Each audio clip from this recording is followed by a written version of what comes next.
Infinite Network for the strong, not the weak. Moorish history is probably top 3 as it concerns mainstream African history. The African diaspora can't seem to get enough of it.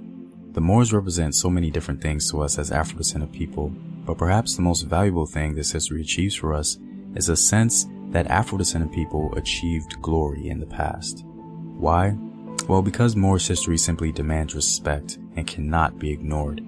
However, despite all of this, Moorish history for Afro-descended people has always carried an asterisk, a blemish if you will, because the identity of the Moors is constantly challenged.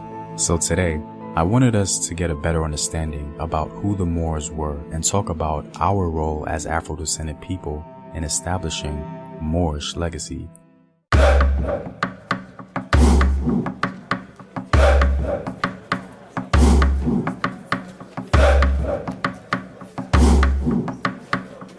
What up, African world? It's Home Team here, and welcome back to another video of African history, culture, and worldview. By supporting this channel on Patreon, you're helping in the creation of these videos and supporting this content. If you'd like access to full courses and sources, or you simply want to show your support, you may do so by clicking the Patreon link in the description box below. The term Moor itself consistently referred to Muslims from North Africa, whether they were referring to the various Amazigh populations or other Africans who originated further south in places like Senegal, Guinea, or Mali.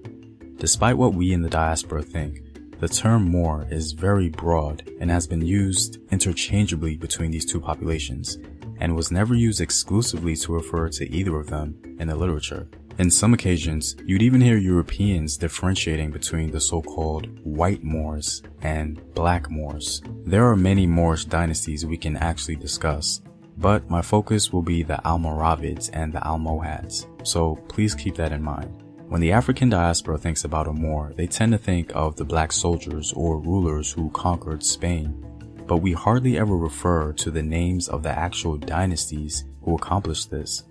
It's important to be specific when speaking about Moorish history. When Islam spread across North Africa in the 7th century, many Africans converted and created their own Islamic armies to further the cause. These armies later became known as the Moors to various Europeans. It may surprise some of us to learn that black soldiers have been used in the Middle East since ancient times.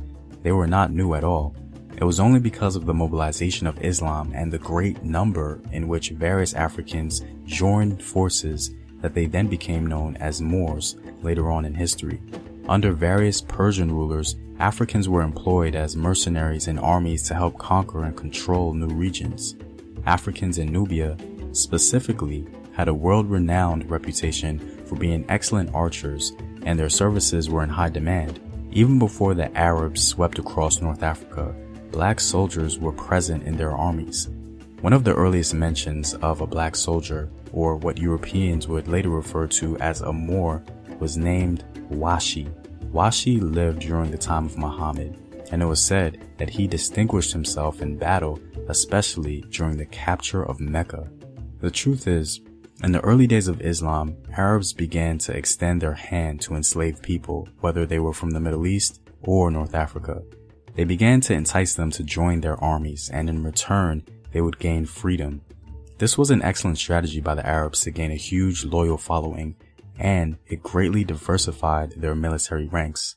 Over time, this strategy began to be used amongst the Amazigh populations in North Africa who converted to Islam.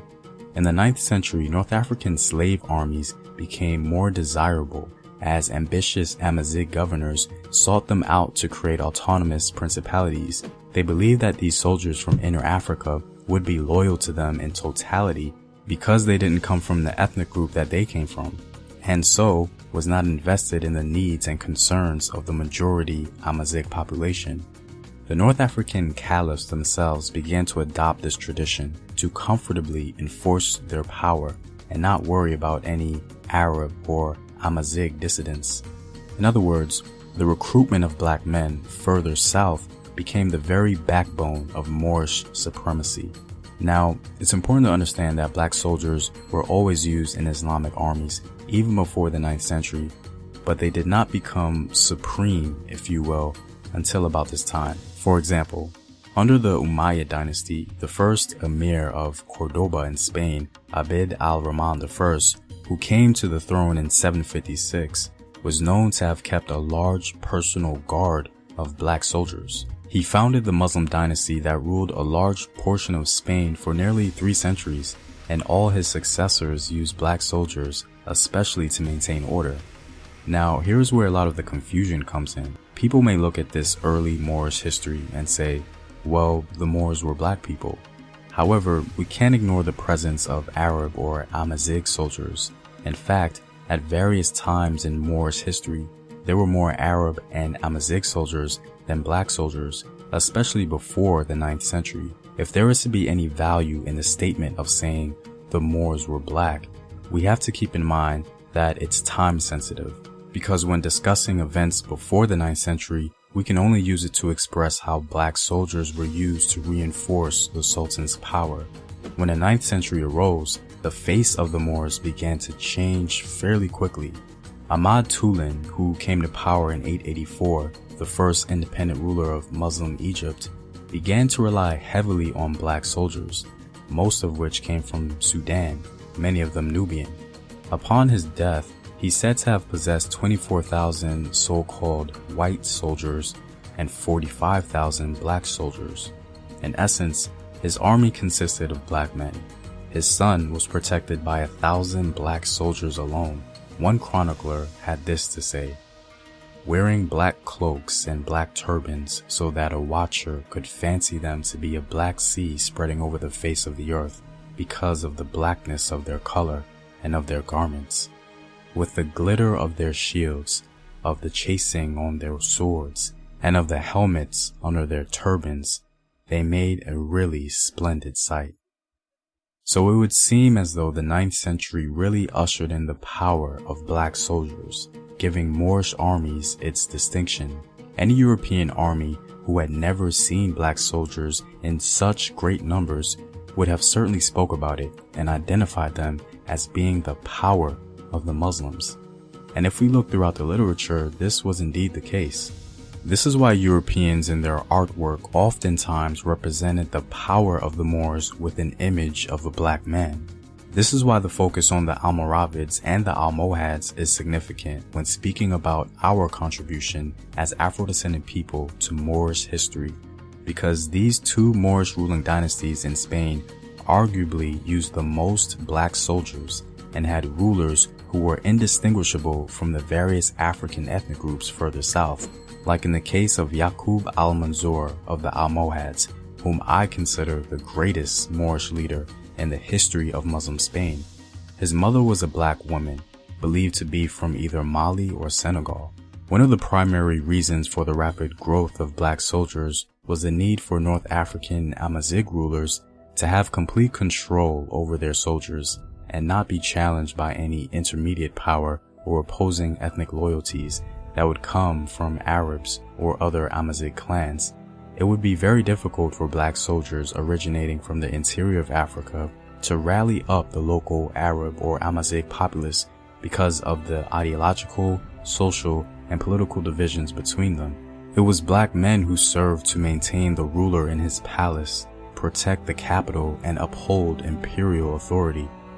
The Moorish tradition of black soldiers continued to develop in Morocco centuries after their expulsion from Spain in 1492. In the 17th century to the early 18th century, the Sultan of Morocco, Moulay Ismail, made great use of black soldiers to solidify his power. He himself was the son of an Arab prince and a black woman. Moulay Ismail felt the immediate threat to his rule would come from the Arabs, Amazighs, and the Turks in Algeria.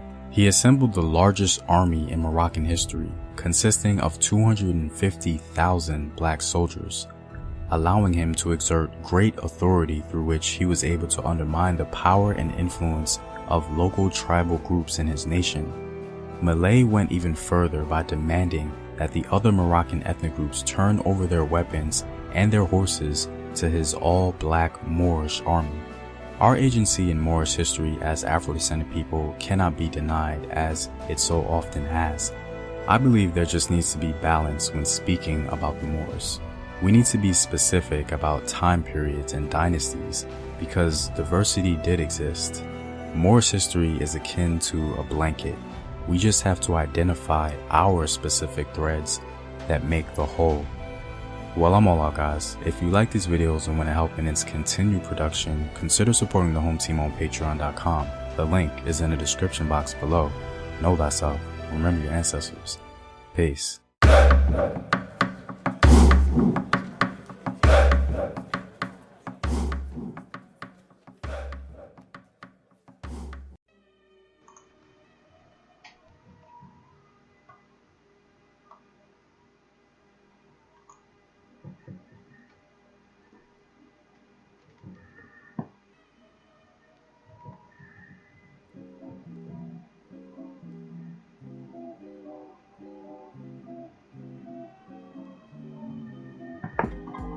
Good evening. This is HRap B. This is Build and Destroy, right here from Late Rent Loud Music Studios on Built for This Network.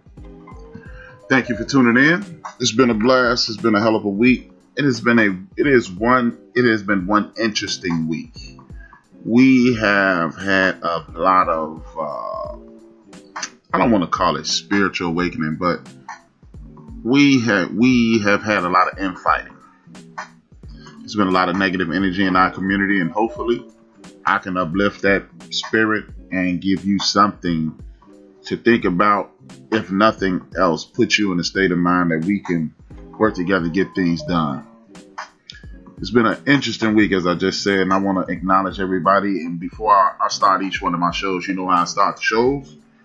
I acknowledge my ancestors. It was taught to me that when you're speaking publicly, you should acknowledge your ancestors. Your ancestors will send down protections and blessings, and you send out respect and adoration to your ancestors. Without them, there is no you.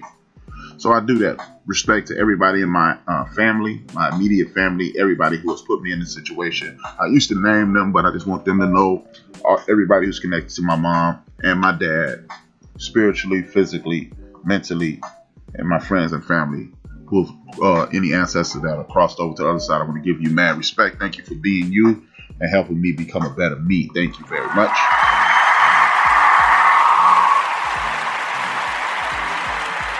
With that being said, I want to thank each and every person in the chat room.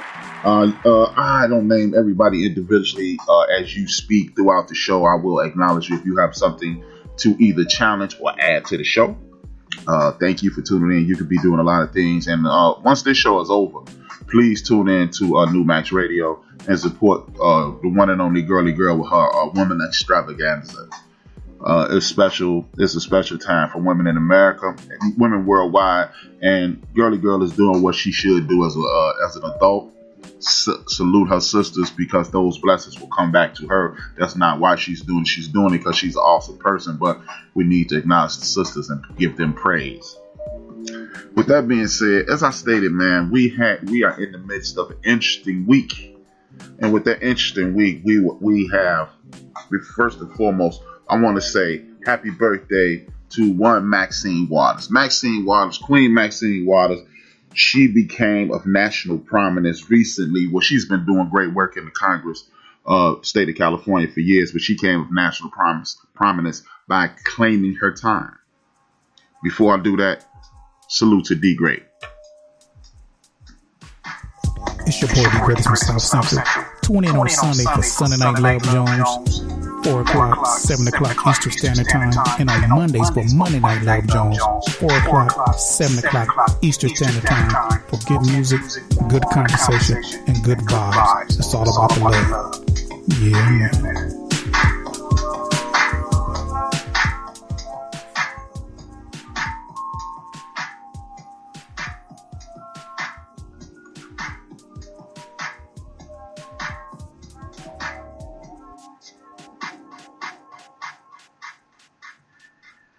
Big ups to my brother D Great.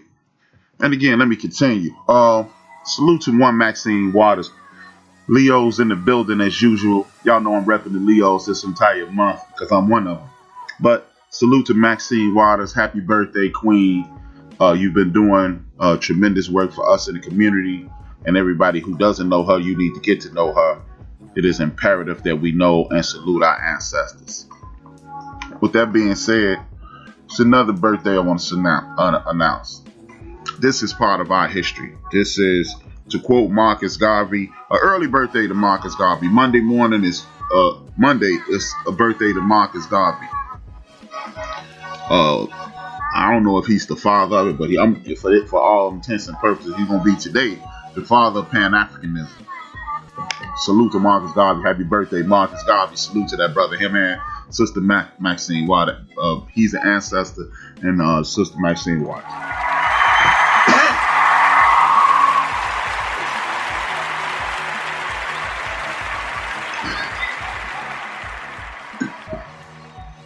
With that being said, man, I want to thank each and every one of you guys for tuning in again. Now, let me get on to something that is kind of scary. We are in the midst of a social revolution, a public revolution, a spiritual revolution. Everything is coming to a head at this point. We're looking at situations to whereas people in our diaspora are under attack. And you see violence against violence in our community. You see violence with the Gestapo-style policing. You see tyranny expressed throughout the United States federal government and Congress and House of Representatives, as well as mayoral. A mayor in Virginia just apologized to the sister Kamala Harris today. And so we're being attacked at all angles. And that's why I said it is a spiritual and a mental attack. But what I want to talk to you about is, if you listen to the show before, you've heard me reference this book that I read almost 28 years ago. 29 years ago. Read the book 29 years ago. And this book said that righteous people will be attacked, and your enemy, non-righteous people, there's no race, no creed, no color, no culture that is your specific race. If you're a bad person and you look like me, you're a bad person that look like me. I'm not going to cover for you. I'm not going to give you cover because you look like me, because you my skin don't make you my king. But evil is everywhere, you know. And with that being said, what I want to do is express to you guys that in that book, it made a lot of predictions that at the end of the day, in the last 29 years,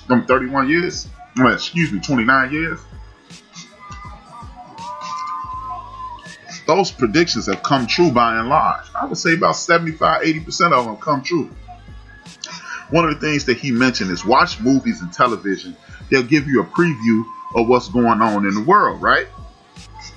And if you are old as me, or if you're a moviegoer, you know about this movie called The Terminator. And in The Terminator, they talk about how the computers and the machines take over the world. You've also seen the movie The Matrix, in which you can monitor, and there's another movie, I want to say Dead Presidents, but that's not the name of the movie. But it's a Will Smith movie, and it talks about surveillance and how through technology the government will control you, right? Those things are coming true at this point. The machines have taken over, and due to surveillance and other things, you're being watched at all times. It sounds spooky. It sounds, HRap, come on, bro. Come on, man, get up out of here, right? But that's not the case. And the water ain't working. One of the things that I'm talking about is we are talking about analytically, biorhythms, and things of that nature. Algorithms. Algorithms control the world. And the reason I'm bringing this to you is because due to algorithms, you get certain ads put into your timeline. You get certain things put in your timeline. That means somebody is always watching you. If you don't believe me, I challenge anybody who's sitting in front of a PC, or even if you have your computer in your hand, which you call a cell phone, I challenge you to go to your favorite brand of sneaker, or your favorite brand of clothes, or whatever, your favorite brand of anything. I challenge you right now, go to their website, open up your, you should have the Spreaker app downloaded, so you can go to one of your apps, go to the Google search engine, Go to anything in the world, anything, and then go to Facebook if you have Facebook, social media, and watch you see an ad on your social media pop up in regards to what you just looked up. When you accept the terms and conditions of the updates of the app, one of those things is being able to sell your information. I recently got the information that Google was not initially supposed to be what a lot of people use as the library as it is. It wasn't used for that. It was supposed to be a marketing tool. And it's still a marketing tool. And this is something that was funded in part by the CIA. So when you have people using your information and your information to guide things in your direction, that means they'll also prevent you from seeing certain things with that exact same algorithm. You don't have to believe me. But what you need to do going forward is this. And this is not me speaking. This is somebody who lives in this world. She has a book out. I can't remember. I didn't write the name of the book down like a doofus. Actually, it's Oppression of Algorithms. I did write it down. I'm sorry.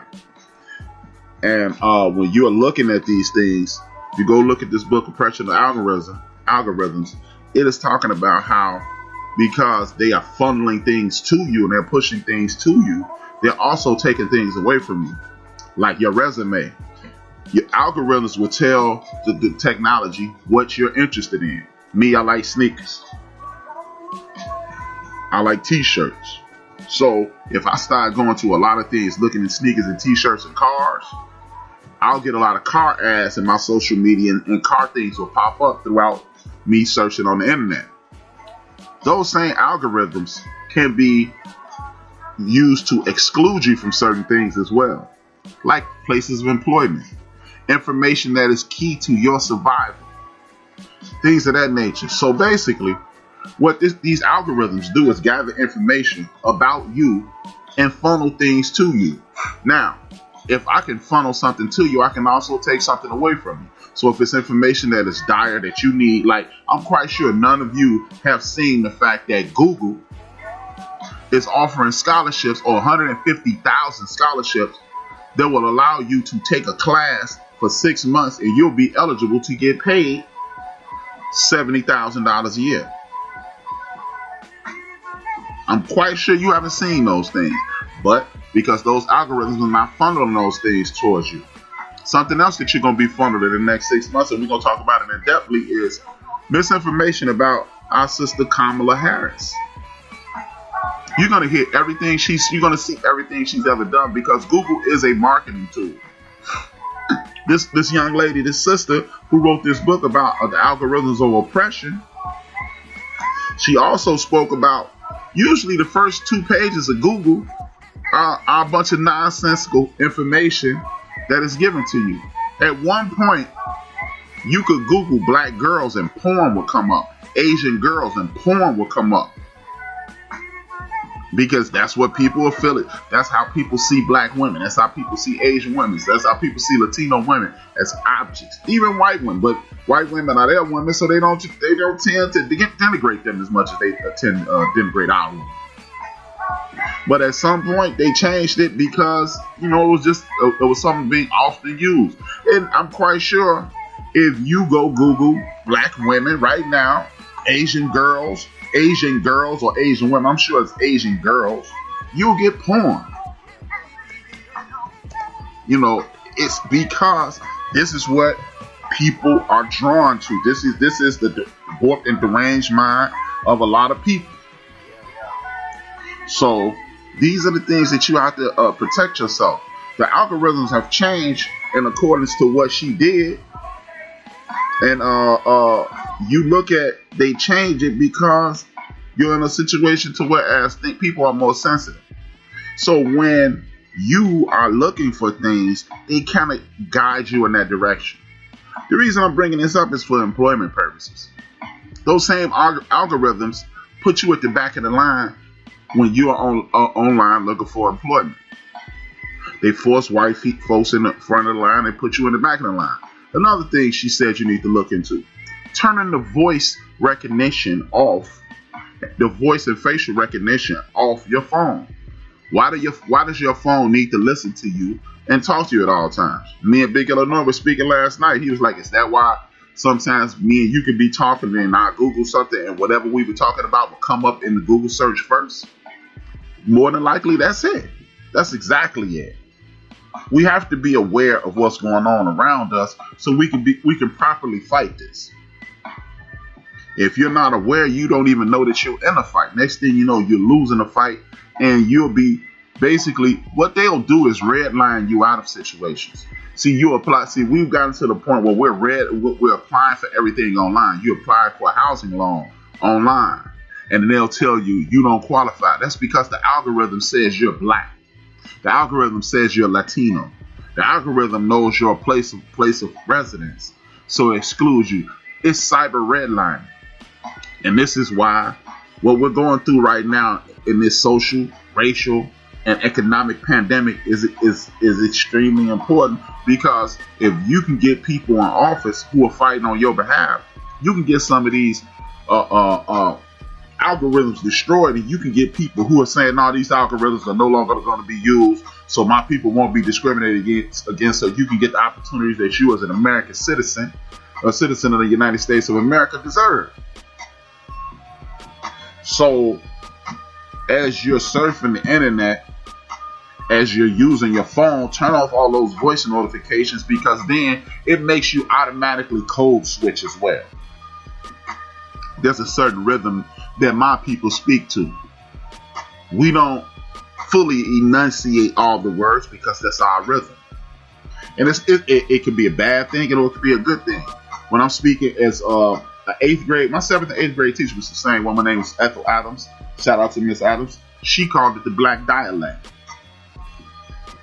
We have a rhythm to our speak, but it'll take you out of that rhythm, and you'll lose that little bit of you that you have. And when you're doing that, you'll forget who you are. Like today, again, I skipped over it at the top of the show, but I should have started off the show with it. I meant to say happy birthday to the original black city in the United States of America. This is the first city in America that was incorporated by black people. That is Evansville, Florida. It is 133 years old today. 133 years old. You've been free for 157 years. See a short period of time between that. So if you can incorporate a town, to quote the great Marcus Garvey, whose birthday is Monday, what Africans have done, Africans can do. This is why your history is always kept away from you, because the people who are in power don't want you to understand the power that you possess. If you never understand the power you possess, you will put yourself in a constant state of oppression, and then there is no boogeyman to get you. The man is out to get you. You're getting yourself. But back to the algorithms. The algorithms are cutting you out of certain benefits that you should have. The algorithms are stopping you from getting housing loan. The algorithms are stopping you. They won't stop you from getting a car loan, because a car loan is a detriment. It only helps the person who's lending you the money. But other things that you need, you're online applying for credit cards. If you're in the wrong community, you're not going to get it. Life insurance, health insurance. These are the things that you're being blocked out of. It is totally illegal to discriminate against you in regards to housing and things of that nature. Anything that is equally spread out to the world. If you have good health, if you are making good money, and you live in a certain community, your life insurance shouldn't be high, but it is. So keep an eye out for these things, man. We are in the age of the Terminator, if you ask me.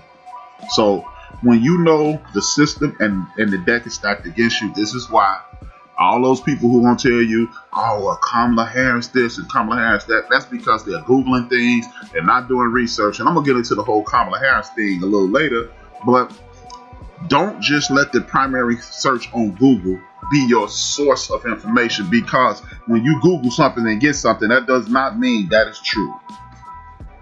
That's why you speak to so many people and they speak with such reference with their ignorance, because I saw it on Google, that makes it true. No, it doesn't. No, it does not. It does not make that true. You need to continue to do research. You need to go to the library. You need to read some information and then juxtapose it to whatever you found on Google to make sure you're not making a complete ass of yourself. I'll give you a perfect example of what I'm talking about. Watching CNN, first thing they said, Kamala Harris is the first person to do this. She isn't. She isn't the first person to be put on a black person or a person of color being put on a vice president ticket. And then one of those people got a little smarter, right? And they said, well, she's the first person from HBCU. That's not true either. Now, what she is the first person for a black person from HBCU to be put on a major ticket, like Democrat or Republican, but she's not the first. And this is what I'm speaking about. When you are looking at a situation to whereas you, as the consumer or as the researcher, are just going to the primary source, this is why you are consistently being held back with information, and you don't want to make yourself sound uninformed or, should I say, ignorant. So make sure you understand what you're dealing with. Make sure you get behind the people you need to get behind, and then you'll move forward. Now, question I have for you, and we're going to go right into this Kamala Harris thing. Question I have for my brothers and sisters listening to this show, right? A lot of people are just disenchanted with our sister Kamala Harris. She ain't this and she ain't that. I don't trust her there. I don't trust her there. Yak, yak, yak, blah, blah, blah, right?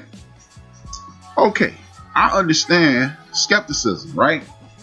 But what's the root of your skepticism? Please help me understand that. What are we looking for in leadership? I tweeted out earlier this week. It seems that evil is always winning, and one of the reasons evil is winning is because evil accepts you for who you are. If you woke up and say, I'm evil, and you start doing evil, the people who are on the side of negativity will accept you, embrace you, and they don't have a problem with you. They're not checking your references. Even if they do check your references and find out you did some good back in the day, they're just going to say that was back in the day. Obviously, you down with us now. You used to be good, now you're bad, let's move forward, right? But the quote-unquote good side of things, let's just use Donald Trump as the antithesis of evil. I mean, the monicum of evil, because antithesis is the opposite. If he is the poster boy for evil, if you rolling with the Donald Trump side of the game, they don't care what you're doing. Donald Trump literally is on video with Barbara Walters on a show called 2020 saying, if I ever run for president, I'm going to run with the Republicans because the Republicans are stupid. And who's his biggest base? The Republicans. They've shown that clip 1,000 times. You got feminist groups getting people like Bill Cosby and R. Kelly incarcerated, rightfully so or unrightfully so. I don't know. I wasn't there. I'm not here to judge you. I don't have a heaven and hell to put you in. But they got those guys incarcerated because of the Me Too movement, and they did bad, and they should be incarcerated for it, right? But at the same time, you got a president with 27 claims of sexual assault, and those same 51% of those women that are down with the Me Too movement, 51% of those people said, I'm going to vote for Donald Trump. And that's what I mean. You are looking at a populace in which, if you down for what I'm talking about, I'm rolling with you. I don't give a damn. That would literally be like, that would be the equivalent of somebody standing on on the news tonight at 5'10", 5'9", and 10 and saying, to hell with all niggas, and then you vote for them. And 51% of the black people vote for them. But, hell, at this point, we might have to. We may have to. Because, look, in the United States of America, I want black folks to understand this. No allies are permanent. Just the only thing is permanent is the issues. And the issues is that we are being disenfranchised on several levels. Our women are being disrespected. Our men are being incarcerated and murdered and hurt. The issues are the same. The allies will never be the same. Because you might have to get in bed with a slimy dog to get what you want. And in hindsight, maybe we should have got into the bed with the slimy dog called Hillary Clinton. You heard me play the Angela Davis clip a couple weeks ago, when Angela Davis said Joe Biden is definitely problematic, but he has the greatest chance of being swayed into what we want to be done. So, when you're looking at this election, you're not just looking at who's the president, okay? You're looking at the lawmakers. And see, the thing is, I love to hear those guys that say, those people that say, men and women, oh, this system ain't gonna work. This some BS. I ain't vote for none of them. yak, yak, yak, blah, blah, blah. And then what they do is say, when they get jammed up, I got my rights. You do have your rights. But guess what? When you got a dude who's putting white nationalists on the bench at the circuit court and at the federal judge positions, who are gonna be the person who enforces your rights? That's what Donald Trump is doing. Is a white nationalist gonna support your rights? Hell no, he's not. You know, just like that young lady in California at Stanford, the dude from Stanford raped her behind a dumpster, and you had a graduate from Stanford on the bench, and he said, I'm not gonna send him to jail because it would affect his future. This dude is a rapist. He needs to go to jail. But nobody's thinking like that when you see young Pookie and Tyrone selling cocaine or crack or marijuana or getting into a fight. You know, like the young man who was practicing wrestling moves on his buddy in Florida, and he got 10 years in prison for breaking his neck. 16-year-old boy. Those are the type of judges that we're up against. So, oh man, fuck Trump, and I ain't voting for none of them. Yeah, do you think Kamala Harris will put a white nationalist on the bench? I doubt it. Or better yet, she's less likely to do it than Donald J. Trump, Pence, and that crew. But you know, you got rights, right? Who gonna enforce it? White nationalists? White nationalists hate your black ass. But you got rights. You got the right to be put back in bondage. That's what you're gonna get. See, it's always somebody. Trust and believe. It's somebody that's gonna listen to this today. That's gonna listen to this later and say, see, I ain't going with that because I used to be one of them. That's how I know they exist. I used to be one of them. Oh man, screw that. And then I had to do some research, and I saw this dude in 3.5 years put 190 people on the bench. So when you appeal, when you get wrongfully arrested and appeal, that judge is going to be the dude. That white nationalist judge is sitting on the bench going, man, your black ass is staying in jail. And it's like that.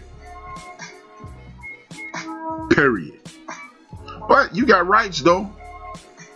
You got rights. And this ain't never going to work. These are the same people who used to be like me and never voted. I voted 3 times in my life. When I was 18, and I voted for Barack Obama twice. Now, I voted for local elections, but I ain't vote for national elections. I ain't vote for the senators and things like that. I voted for, you know what I used to vote? It's a guy who's, he might be nationally renowned, but he is renowned here in Chicago, Illinois.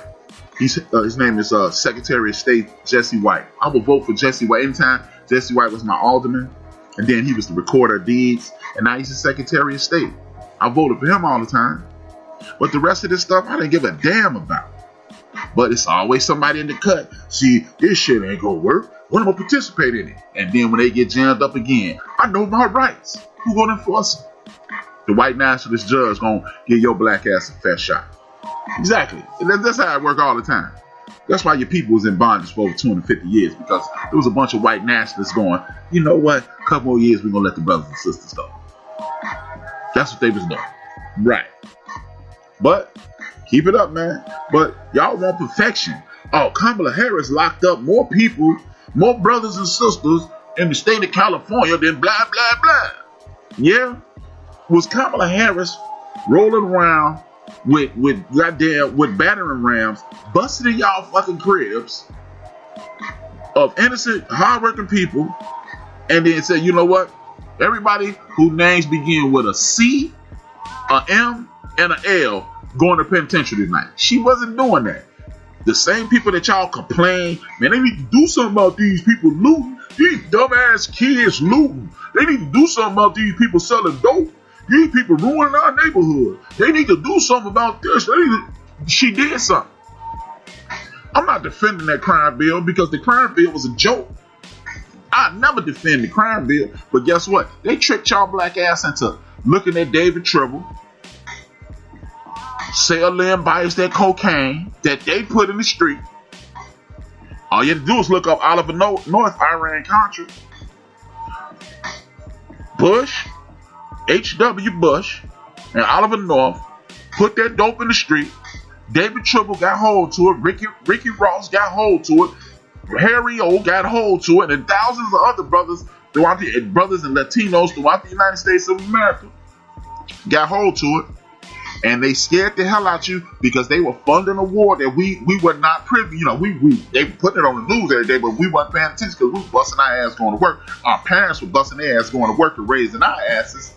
And they locked, and then they said, look at this. This is scary. And they wrote a bill because they want to throw your ass in jail for profit. $42,000. I got a cousin, former convicted felon, rest his soul.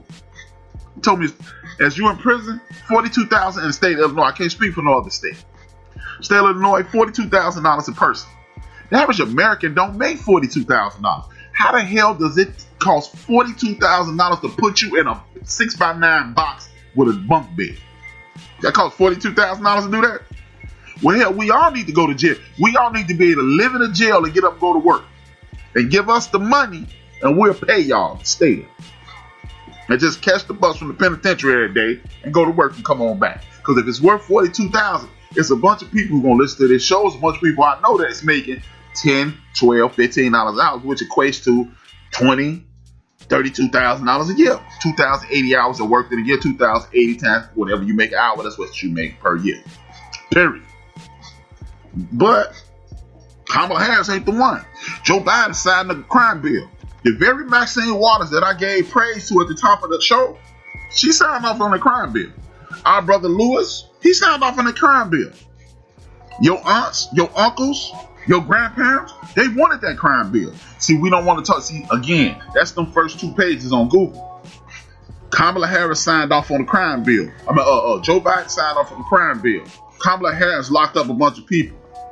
But guess what? Kamala Harris also, when Barack Obama was refinancing and giving them banks money, she shut it down in California and made sure people were able to keep their homes. You don't see that on Google, though, do you? You don't see that on Google. She done nothing up with California ain't on that. Y'all gonna give us some money to help these people keep their houses. Kamala Harris did that. Nobody's talking about that. I mean, Joe Biden done some good things too. And again, man, I'm not a Joe Biden supporter. I'm not rocking with the man. But hey, here for all those guys out there running their yap. Kamala Harris, I ain't voting for her. She ain't black. Oh my God. Let me finish this thought before I get back to that foolishness. I ain't voting for Kamala Harris. She ain't black. She locked up people. Joe Biden signed the crime bill without looking into what the man has done for you. Tell you what, when you look at Kamala Harris and Joe Biden, and you look at Donald Trump and Pence, who would you stand a better chance of getting anything from? And you black Trump supporters,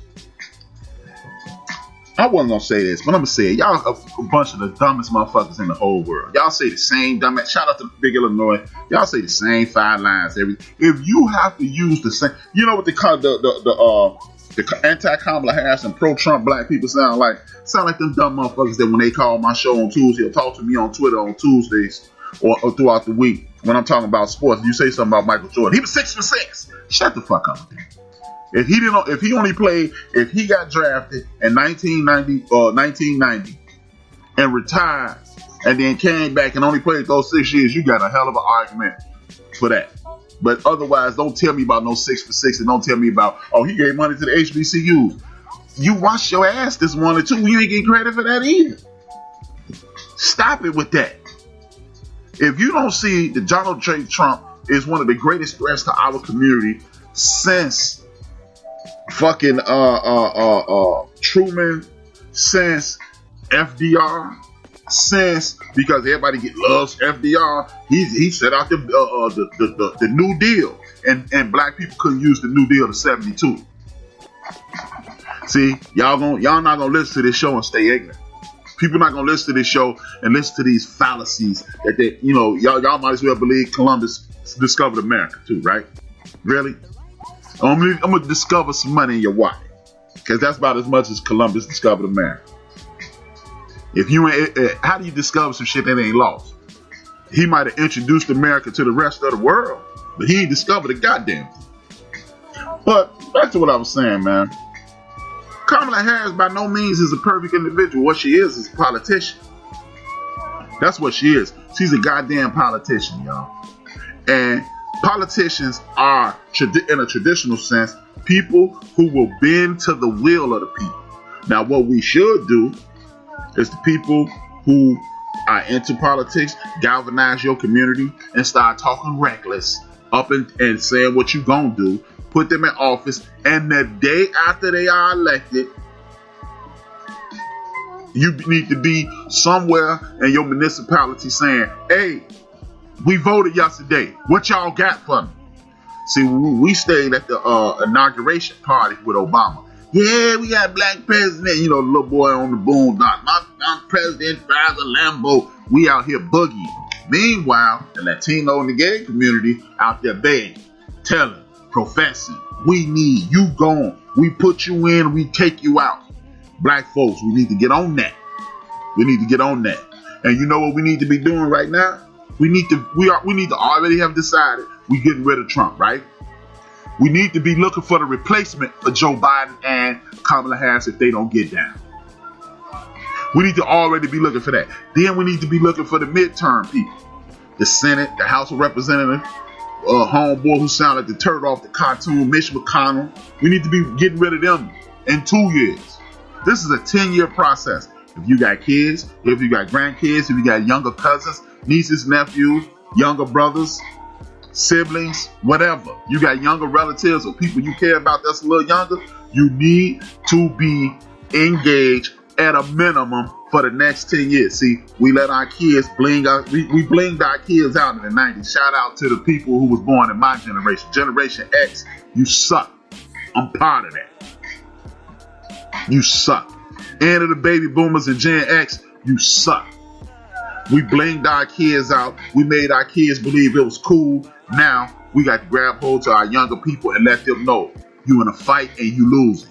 We got to get them to Angelo Dundee, Tommy Hearns, Sugar Ray Leonard, Tommy Hearns, 14th round. Kids, you losing, and you got to knock this dude out. And we got to be fighting for the knockout for the next 10 years. This ain't about Kamala and Joe. This ain't about Uncle Joe and Kamala. This is about getting it cracking and moving forward, y'all. That's what it's about. I'm sorry. If you think it's about Kamala and Uncle Joe, you have officially missed the boat. You have officially missed the boat. It has nothing to do with either one of them. Nothing. This is about us. We have to be smart in the election season. We need to assign certain people in our family and our community to go to some of these community activist meetings. Somebody need to be there every time. They need to get to know you. They need to know your face and know that you represent at least your block. The people on the north and the south side of the street, or the east and the west side of the street, depending on which direction your block goes. You need to be seen and heard. You need to start asking for things every single solitary day.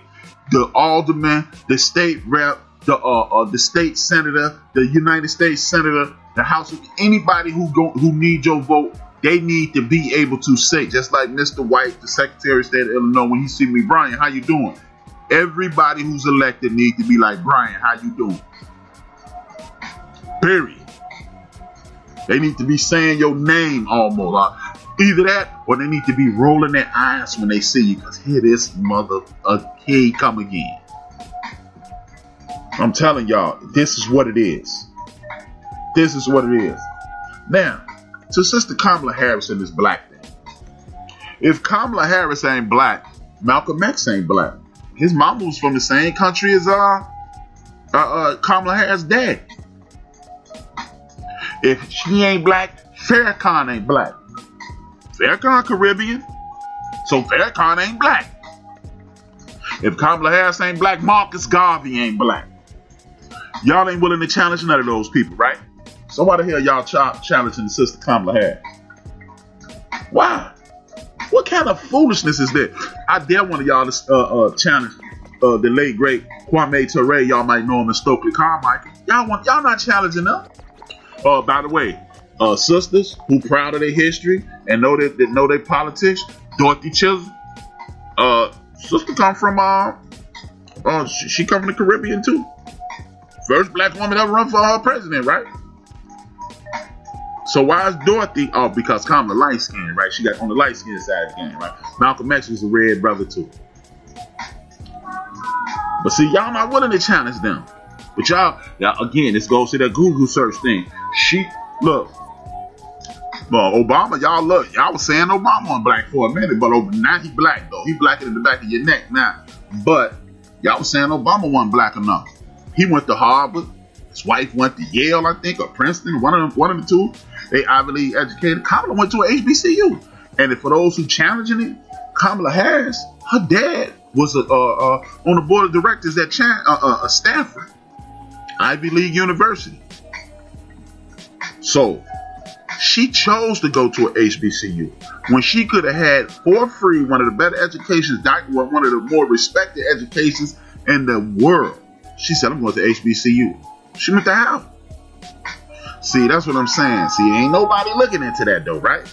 She an AKA. She joined a sister fraternity. Oh man, that stuff, they just trying to be Greek. See, y'all always figure out how to kick your own self in the ass. I noticed that about our folks. We stay kicking ourselves in the ass. We do.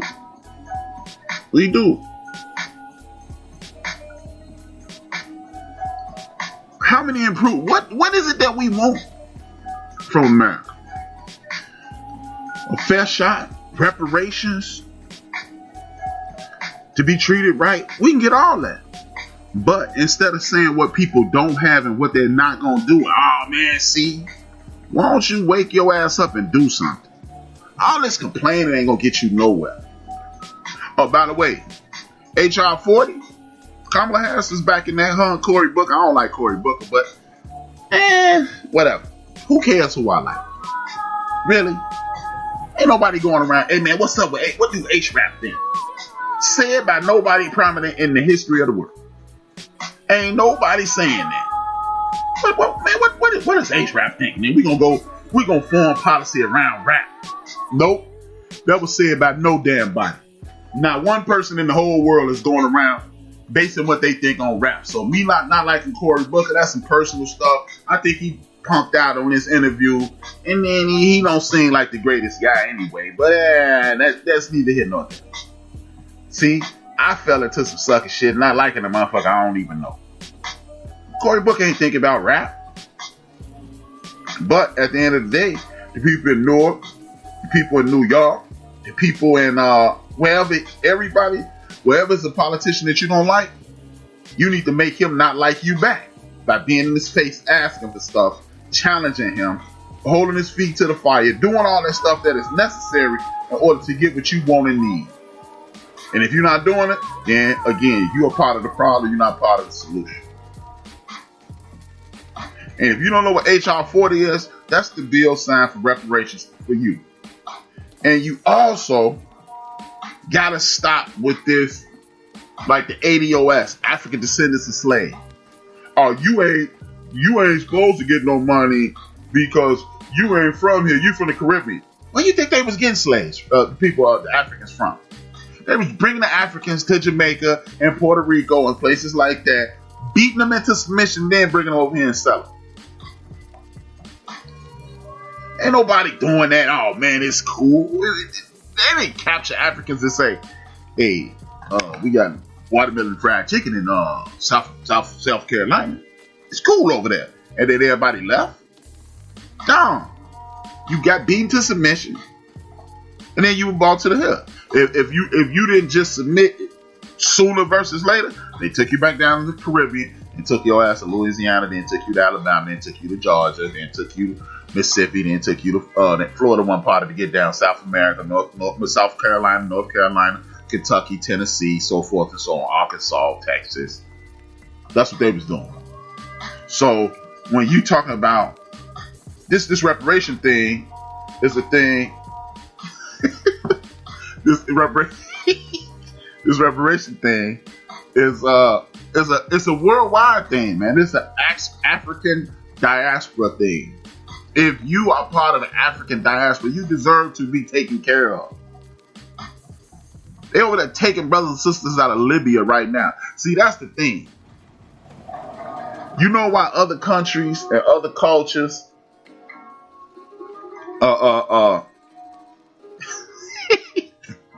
You know what other cultures? Somebody sent me a funny text. You know what other cultures get what they supposed to get because they connect with their homeland. See, Kamala Harris, I keep calling her Kamala like she the wrestler. Kamala Harris also identifies with the Indian part of her culture. She also identifies with the African American part of her culture. But we, for whatever reason, our culture stops. Oh no, I ain't no African. You know, when we was young, I ain't no African booty scratcher. You idiot. Yes, you are. Because they not African booty scratchers, but those are your cousins. You walk into a room with somebody who look exactly like you, the first thing you say is, like, perfect example, George Floyd and Stephen Stacks Jackson.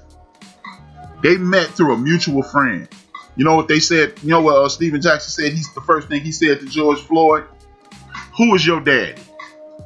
Because they said, you look too much like me not to be kidding me. It's one group of people that look a whole lot alike and we all over the damn world. And y'all don't, yeah, people in America, they don't want to do that. Kamala Harris,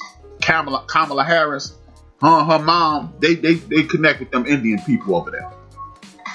But you got people who from the Caribbean. I'm not black. Yeah, let the police pull your black ass over. You're going to be blacker than the ace of spades. You're going to be blacker than the ace of spades. But you don't want to hear that. You don't want to hear that. Because you even say nice words like plantation. What a plantation sound like a vacation spot. If you drive past one of them, they look beautiful. That's a death count. Your ancestors were prisoners of war and put on a death camp. Let's just say it what it was. But we say nice things like plantation. We even refer African descendants of slave. Slave is a description. It's not a person. Those are Africans forced into slavery on death camps. See, when you say it like that, hopefully when I say it like that, shout out to Dr. Greg Carr. When I say it like that, Karen Hunter, when I say it like that, hopefully it angers you. See, look, how far have you come in 157 years? If you quote Dr. Henry Clark, what we do is look at the fact that our ancestors were brought over here in chains. And because we ain't in chains and getting beat, we think we've improved. But when you listen to people like Dr. Claude Anderson and find out in 1863, in May of 1863, when the Emancipation Proclamation was enforced and the Civil War had ended, you and people who look like you own 1/2 of 1% of the wealth in the United States of America. Here, 157 years later, you own 1/2 of 1% of the wealth in the United States of America. How about that? Zero. Oh, but we got mayors, but you don't own any. You're not a captain of industry. But we got governors. We got people who've been in the White House. But how does that help all of us? Oprah. We got Oprah. That don't help your black ass. That helps Oprah and the Winfreys and Gail and Stedman. That don't help you. So stop quote again. We quoting people who don't mean us any good. They don't mean us any good. But you're happy quoting them because, see, they told us that we did better. We better. We did better. We're better than we used to be. We no longer get beat to sleep. Yeah, that's your litmus test. That people just can't walk up and rape your woman and sell her down the street. That makes life better for you. Are you outside your damn mind? Oh, my life is better because can't nobody just walk up to my sister and rape her when they feel like it. But they can shoot my brother though. Really, y'all? Come on, man. Nothing has improved. If you don't believe me, just look at people like WB Du Bois. What's the sister name? I wrote her name down here. Find her name in a second. But look at the people who preceded us. Zora Hurston. Zora Hurston wrote a paper almost 100 years ago, because she from Warrenville, like I was just telling y'all about, the first town incorporated by black folks in the United States of America. You know what she said? I don't know if it's cool that we integrate, because it's not wise to have people who put you in bondage to educate your children. W.E.B. Du Bois said in 1950 something, or either 50, he died in 66, so he might have said this around 58. He said, the moment you integrate, what's going to happen is you're going to have a bunch of your children dropping out of school. You know why he said that? Because you'll be learning their history and not yours. And who the hell wants to, how was that interesting to anyone? That's why school ain't interesting to our kids. Because, tell you what, if you don't understand why your kids not interested in school, this is what I want you to do. Go find a picture at a stranger's house of a group of people and see how long you stare at it. Then go find a picture at your grandmother's house and watch you stare at it for hours. You know why you're staring for hours? Because you're trying to see which one of them people look like you. That's why you stare. So if you're only learning about somebody else and how great they are, what the hell am I doing here? I'm out of here. And that's what kids are doing. Zora Hurston and W.B. Du Bois, they were 100% correct. They were 100% correct. 100% correct. And our kids are dropping out of alignment rate because the easiest thing to do is disengage when they ain't got nothing to do with you. Hey, what I'm talking about now, the people who still in the chat room, the people who are still listening in the background, y'all still listening because it applies to you. Let me start talking about my love life. Y'all gonna tune the hell out. Hey man, who the hell wants to hear about that? Suck it up, homie. Because y'all ain't invested in that. But y'all invested in a better life for you. And if you trying to have a better life for you, then this is why this voting thing, and this is why you don't need a perfect person in office. You need somebody who you know you can bend, that will bend to your will. And that's just it. You need somebody who will bend to your will. If you're not looking for somebody that's going to bend to your will, you don't need to be looking in politics. Because we not trying to get the best possible babysitter for your nephew. We're not trying to get the cutest girl in the class. We're trying to get the people who going to do our bidding. We need politicians. We don't need friends. Because guess what? That's how we messed up with Barack Obama. We liked him. We liked his swag. He could sing Al Green. He could quote Jay-Z. And then we stand around, man, he didn't do nothing for us. You ain't asked him to do nothing because you was waiting on him to sing some Eazy-E. I want to do, some Commodores. That's what we was out here doing. And look at us now. We run around here with a white nationalist in the office, and you got people talking about, I ain't voting for her because she locked up people. This dude watched somebody run over black people with a car and said, there's some good people out there. This dude told the police, see, people forget that. This is a guy in office that you're going to say, leave him in office and tell with Kamala Harris, that told the police to slam people's head on the cars before you put them in there. This is a dude who weaponized a protest against police brutality. But hey, you better not vote for Kamala Harris because she locked up a bunch of people who were breaking the law in America. Whew. We really that thick. My next topic is still on the Kamala Harris side of the game, but it's not necessarily about Kamala Harris. The brother Big Illinois broached the question, why are we so comfortable denigrating each other publicly? You know what? I asked that same thing, man. Like I said, like the word nigga. I'm not gonna lie to you. I use the word nigga, but around my friends. Exactly, Big Illinois. And shout out to Raider for Life. He made a comment too. Thanks, bro. And why are we so like? I'm not finna sit up and do this rap music thing because I love rap music, and I'm not gonna defend rap music. No. But how many of y'all ever turned to ABC, NBC, CBS, WGN, or Fox and saw porn? None of y'all.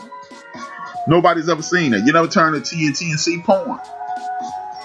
How many of y'all have only watched violent movies on any of the stations that you could turn to? Even HBO. Does HBO show all violent movies? No, they don't. So why are radio stations only playing violent and explicit songs? Now everybody up in arms about WAP. Wet and Gushy. I'm gonna keep the rated PG. Everybody upset about Wet and Gushy, right? Wet and Gushy is cool if it's played after 10 o'clock when your kids need to be in the bed. Oh man, our kids got computers on their phone and they'll get access to that. Well, I saw some porn too, and it wasn't even no damn computer. Every dude is my age in the world got a homeboy who had a big brother, uncle, or cousin who you found some of his porn stuff up. Somehow, some way, you found a porn magazine laying in the middle of the streets, which is utterly amazing to me. But look, that's neither here nor there. So, even no matter how old you are, what time it was, you saw pornographic images. So that's not the problem. You will see things. Kids will see things that are not age appropriate. But when you're being inundated with these things, that's the problem. Like I told a story, one time I was riding in the car with my son, and there was some song on that was way too explicit. I said, man, turn that shit off. Turn the radio on. He said, that is the radio. He was driving. Me and him got a rule. Whoever drives, you have to listen to what you want to hear. So, B was like, that is the radio. I was like, what the hell? But see, it ain't the music, though. It ain't the movies. It ain't the TV. It's the constant bombardment of the negative image that bothers me. Because, shout out to Bill Cosby. Bill Cosby hired a sociologist. So you will never see a negative image on the Cosby Show. That's dope. Looking back, that was ingenious. And when you see Cheers, you don't see negative images like that. But when you see our show, we go as far as to say we keeping it real by showing negative images of our women, disrespecting our women.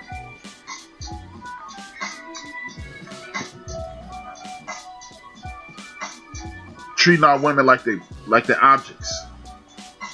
Songs like WAP. Oh man, blah blah blah. This, that, and the third.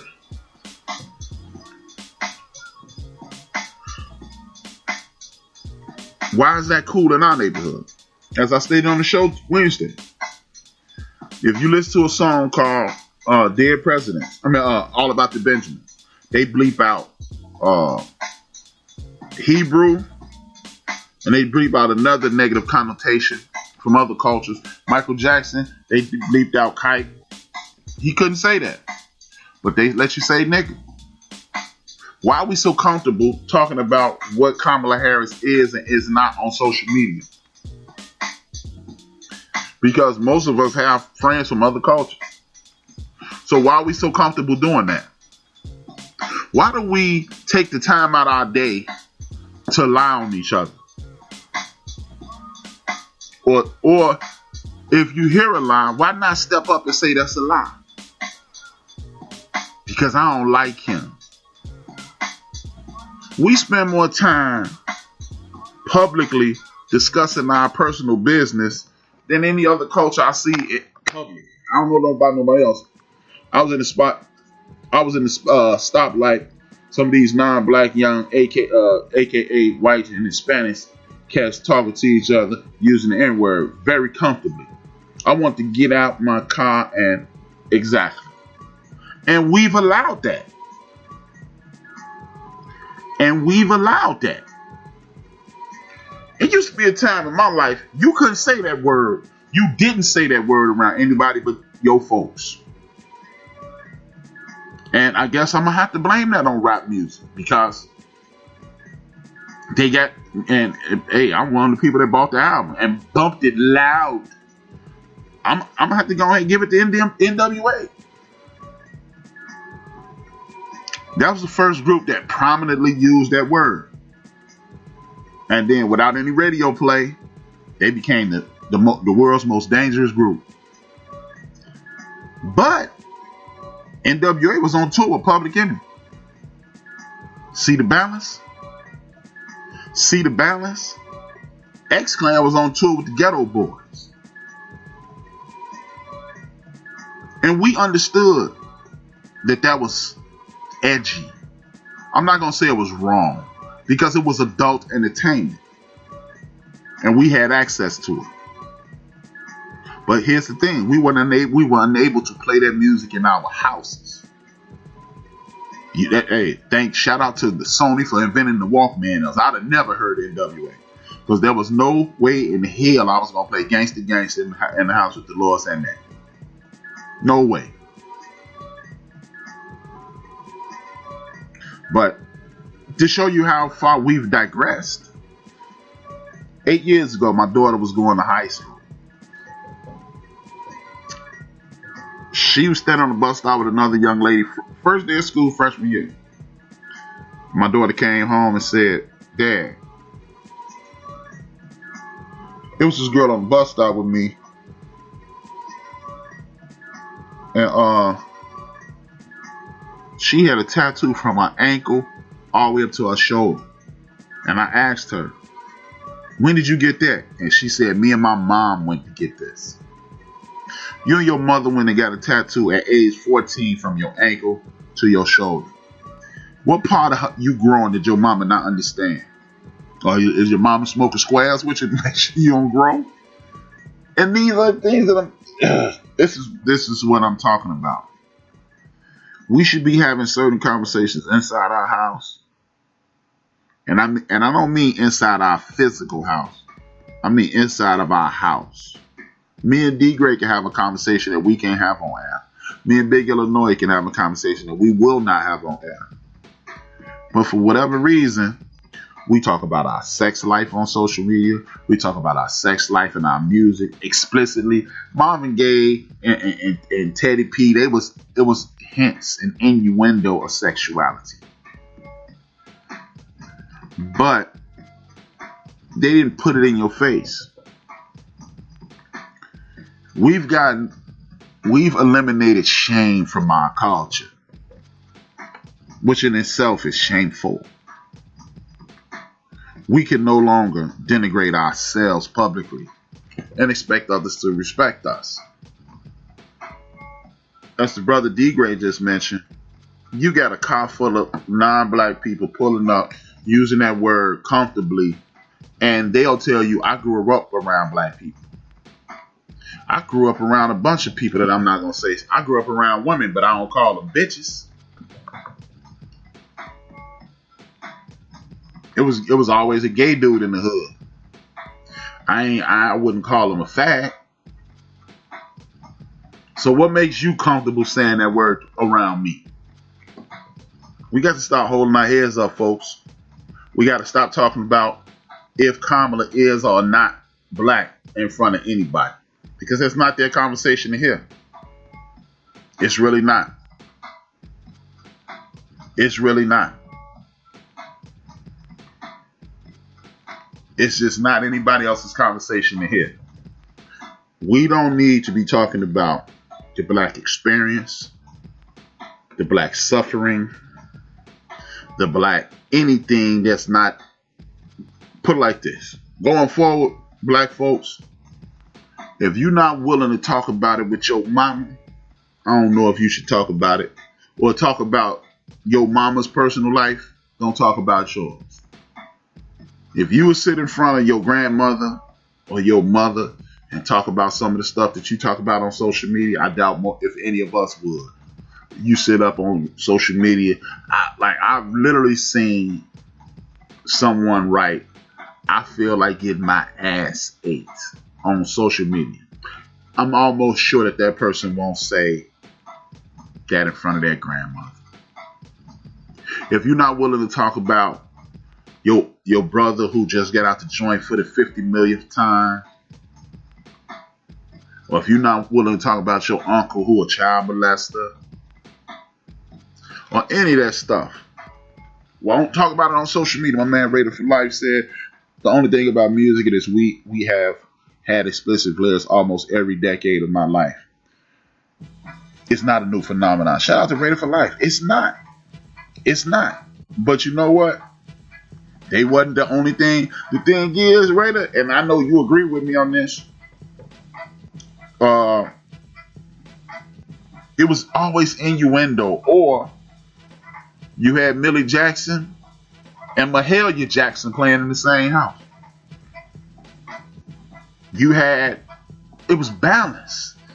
You can't have all good, because then that's distorting. When something bad happens, it destroys you. You can't have all bad, because that'll destroy you. You have to have balance.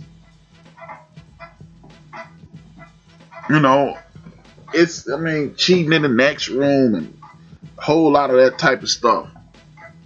It's dope to have those songs, but we cannot let our children be inundated with that every single day, all day long, disrespecting women, and then you wonder why these girls have complexes. Like the use of marijuana. That was something that cool people did. I remember you were a cool guy. Yeah. 2 Live Crew, Prince NWA. Yes. But you know what, again? I think me and you around the same age, Raider. We couldn't play that sitting in front of our mama's house. You was not going to sit on your grandmother's porch or your mother's porch or your homeboy's porch. Don't stop, get it, pop that pussy doodle brown real loud. And most of Prince's music was innuendo. You knew what he was talking about, but you had to figure it out. Perfect example for Prince, Raider. I used this on the show Wednesday.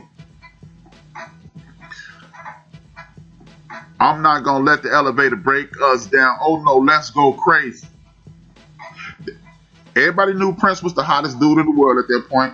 The original lyrics were, I'm not gonna let the devil break us down. Let's go crazy for Jesus. It's not, you ain't gonna say that. Thank you, Red Breeder, for sharing. Much love. That's what I'm talking about, Raider. The government stopped him for saying, I'm not gonna let the devil break me down. Oh no, let's go crazy for Jesus. But it's cool to say some of this other stuff you're saying now.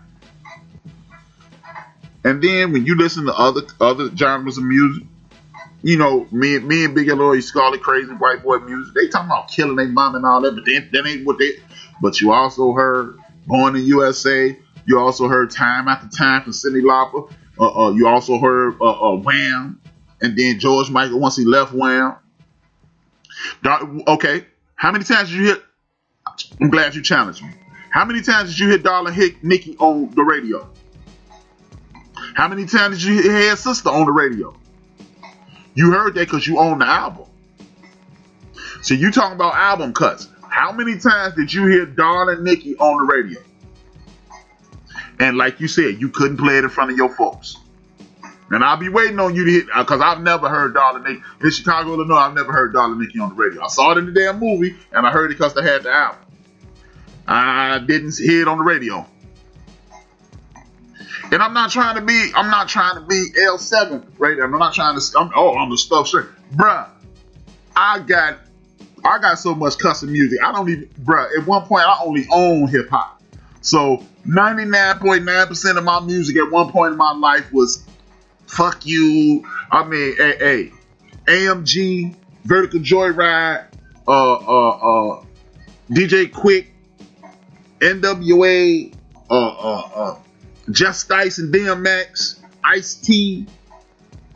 Ice-T had a song literally titled "Let's Get Butt Naked and Fuck." So I'm not trying to act like I wasn't on that, Raider. I'm just saying it wasn't in my face on the radio. Hey, Raider, you and I, since you brought up Dollar Nicky, you and I both remember it was a time in our life that we had to wait 1 hour to hear a rap song, and you might have to wait 2. You might have to wait 90 minutes to hear a rap song. Now, even when, and if I'm correct about our ages, even when you no, I'm not tripping on the songs. I'm talking about the exposure to our children. That's all I'm saying. Me and you, look, like NWA came on, and then everybody knew that what they meant. I got 5 on it, and they were even saying it, but that wasn't on the radio every 5 minutes. You had the deal. You had Tony. You had New Edition. Hell, we almost lost our mind when we heard LL Cool J on the radio. But guess how he got on the radio? I Need Love. That's all I'm saying, man. But when our kids listening, all they know is stick it in, the titties out. You reminded me of the Jeep. R. Kelly, man. Hey, man. I was never really R. Kelly fan, man. But I was a guy fan. And we all remember that song started off, and we was all debating if he said dumb bitch. I remember that. So don't get me wrong. I'm not no square. But there's no shame with the youngsters the last 20 years. That's my shout out to Rick. That's my point. That's my point. They'll play my neck, my back. Exactly. We wasn't pumping that around seniors, man. We wasn't doing that, man. Or if you did it, you was blowing through the block. You wasn't leaning out the window. Titties, ass. You wasn't doing that, bro. That's all I'm saying. But that's all they got. And there's no balance on the radio. There's no balance in our videos, and our TV, and things of that nature. We have to curtail that. We have to put ourselves in a situation to whereas we can't live in that world anymore. That's all I'm saying, Raider. All I'm saying is we have to remove ourselves from that situation. Otherwise, it's going to destroy us. And there will be no redemption. That's why you got a young boy, because he's seeing people do this on TV. You got a young boy here in Chicago who was breaking into it. Rated. I don't know if you've seen this. Check this out. Just to show you how stupid these young people are. And it's teaching the young ones it's the way of life. Thank you.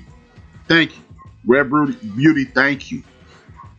And that's exactly what I was about to speak on. It's a young boy here in Chicago. They did some loot last Sunday, going into Monday morning, going into Sunday night, going into Monday morning. I'm sure y'all heard about that.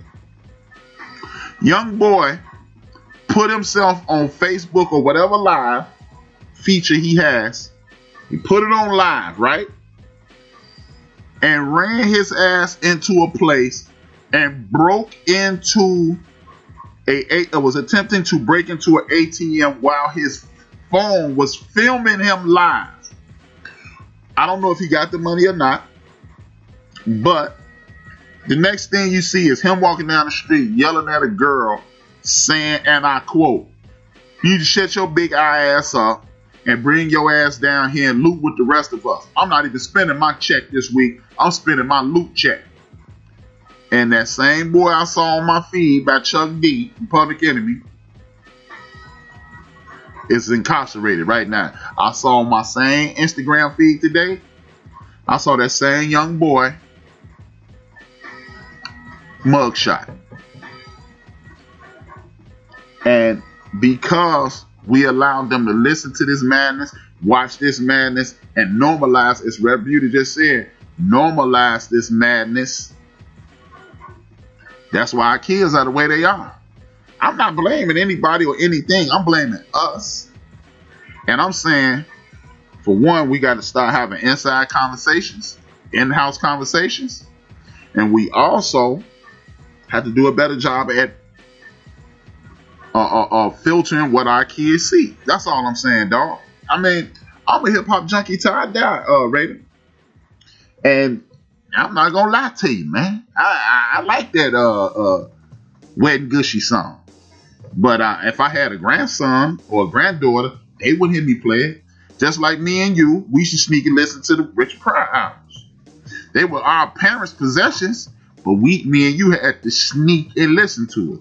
Go in the basement, go someplace where if they messed around and walked in the house, they would never hear you play it. Or sneak it over to one of your homeboys' house and dub it, and then you play it in your Walkman or whatever. Whatever the case was. But we didn't openly display that type of ill-mannered behavior. That's all I'm saying, bro. That's all I'm saying. I would be remiss to pretend that I ain't rocking with that. Because I am. That's a lie, man. But there's no shame in our community anymore. That's all I'm saying, Raider. We are no shame, man. And we got to bring that back, man. We have to bring that back. We have to bring decorum back. Look, Raider, this is what I'm talking about. I literally heard this conversation in my lifetime. Blew the top of my head off, Jack. A person got mad at me for putting their son out of my house. Young boy on my back porch smoking a cigarette. He couldn't have been no more than 12. I was like, nah, we ain't smoking up in here, man. You can put that out or you can go home. He went home and told his mom, I put him out. His mother said, brought it to me. You put my son out your house for smoking weed? I said, no, I put your son out my house for smoking a cigarette. Had her mama with her. So it's a grandmother, the young boy, the mother, and the grandmother. I said, no, he was smoking a cigarette. Oh, yeah, because I know he smoked weed. She had no problem with smoking.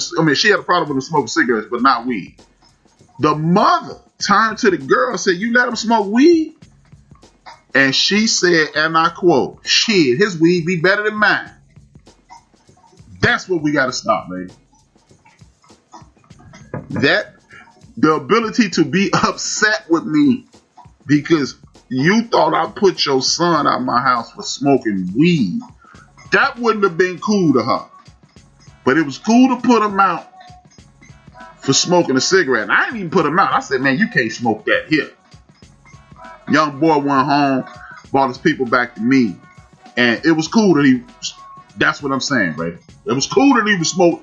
If he would have been smoking weed, me and her would have had words. But since he was smoking a Newport, that was messed up. And she told her mama it was cool.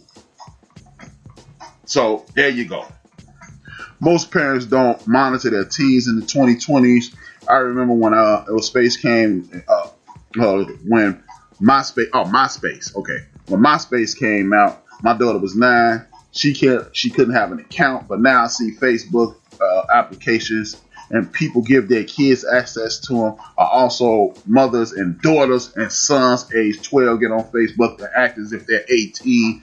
So they can snoop on their daddy. Damn, that's sad. I have a grandchild 13 on Facebook with a Facebook account the mama made. Shake my head. That's what I'm talking about. We can, first and foremost, that was the Sister Red Beauty. Thank you for participating in this show. Much love to you, sister.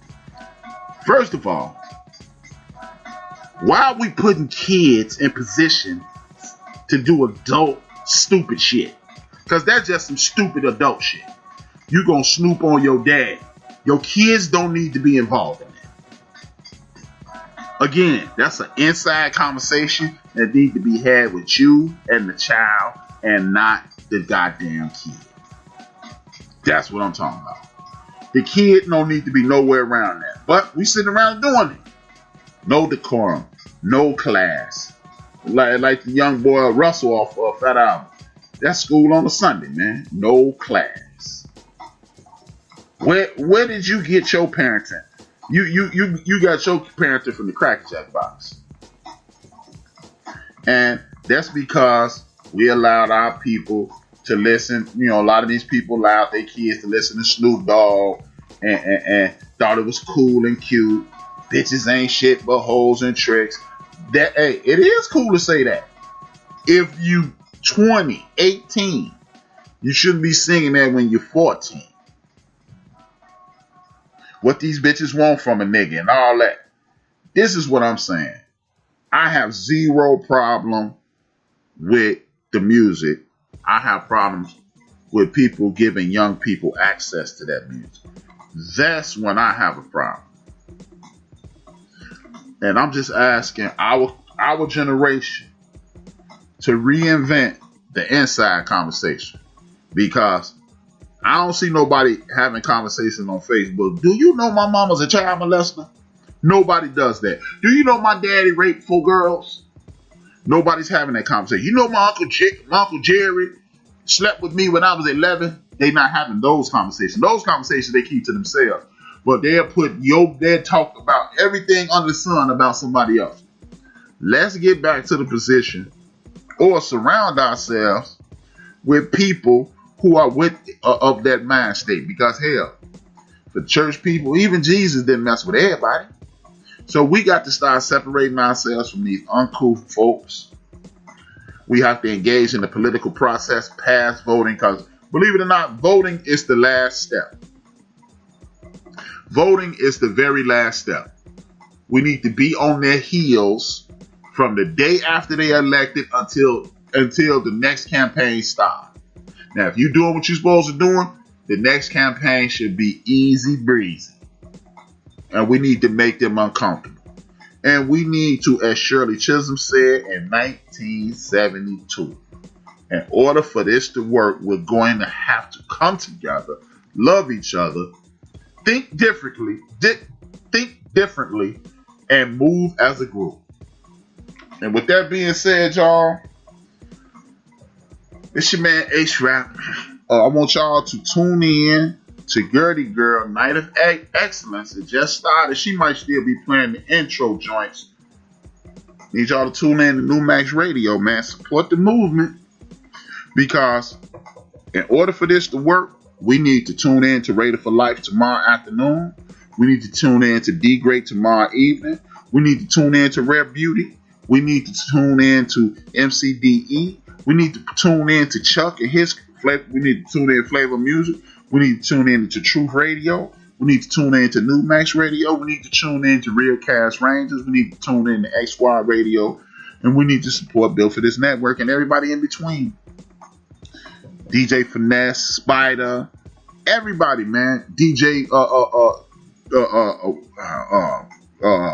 Lady J. We need to tune in to Delightful Saint.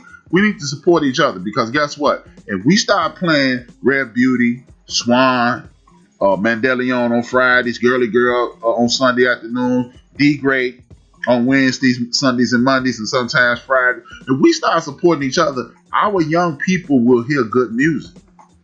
And then you start listening to shows like mine tonight, Lisa Dukes earlier today, Dale's with the Blues, like I said, Raider for Life tomorrow, Rocker Monday, Jungle, Ninja,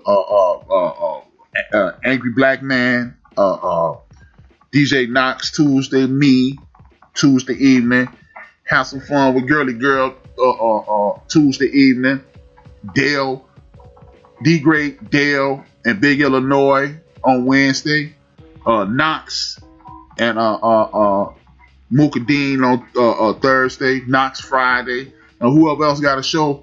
We're gonna get quality. We're gonna get a quality experience, quality music. I hope you consider my opinion a quality opinion, and we don't have to deal with this nonsense and this madness. And then get you a translator when you listen to Dale's show, because his accent. You know, just go watch about 50 episodes exclusively of Prop Joe on The Wire, and you'll be able to Prop Joe and Snoop, and you'll be able to fight through Dale's accent. That's a sentiment that take. But on the serious side, support the brothers and sisters that's doing this, man, because we can make it happen, man. You tired of this? Let's just support each other. Get the hell off mainstream or what they call terrestrial radio. And then we ain't got to deal with this, man. We got everything on here. We got everything on here. And if you support us, you ain't got to worry about your kids being 30% retired. Unless you like 30% retired, then you can't do nothing about that. But on the serious side, you ain't got to worry about the kid being corrupted on here. Because Girly Girl and they show come on late at night. And most of our jokes, we cracking that above board anyway. But they'll actually stick it in pneumonia boogers. But that's something totally different.